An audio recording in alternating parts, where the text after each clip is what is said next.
Chaque jour, Charles et Carole vous présentent la leçon de l'école du sabbat.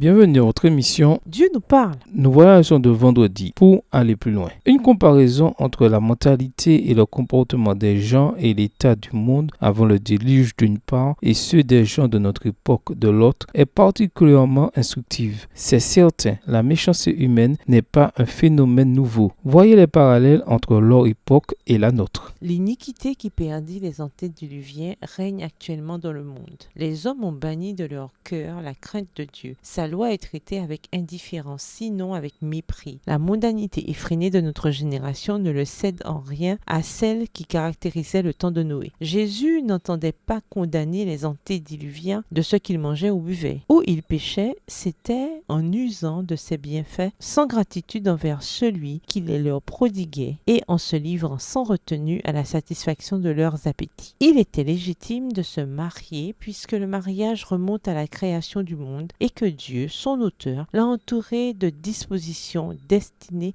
à en conserver la beauté et la sainteté. Mais ces règles avaient été oubliées et le mariage avait été perverti et transformé en un moyen d'assouvir les passions. Aujourd'hui, nous sommes témoins de même état de choses. Le vol, la fraude et la concussion s'installent sans pudeur en haut lieu comme dans les bas-fonds de la société. Les organes de la presse pullulent en récits d'homicide. L'esprit d'anarchie qui fermente chez tous les peuples et dont les explosions intermittentes font frémir le monde, nous donne une idée de la violence du feu qui, le moment venu, éclatera, couvrant notre terre de ruines et de désolation. Le tableau du monde antédiluvien que nous a laissé la parole inspirée ne dépeint que trop parfaitement la condition vers laquelle marche à grands pas la société moderne. Les crimes perpétrés journellement dans nos pays réputés chrétiens sont aussi hideux et révoltants que ceux qui amenèrent l'extermination des pécheurs de l'ancien monde. Extrait du livre Patriarches et Prophètes, les pages 76 et 77, livre écrit par Ellen G. White. À méditer, quelles sont les caractéristiques communes entre la société antédiluvienne et la nôtre? Que nous enseignent ces caractéristiques communes sur la grâce de Dieu, qui malgré tout cela aime le monde et cherche encore à sauver ce qu'il peut? Certaines personnes avancent que le déluge de Noé n'était qu'un événement local. Qu'est-ce qui ne va pas avec cette idée? Si c'était le cas, pourquoi chaque déluge localisé et chaque arc-en-ciel ferait-il de Dieu un menteur? Au revoir. Et à demain si Dieu veut.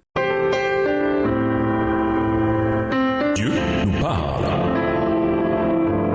Chaque jour, Charles et Carole vous présentent la leçon de l'école du sabbat.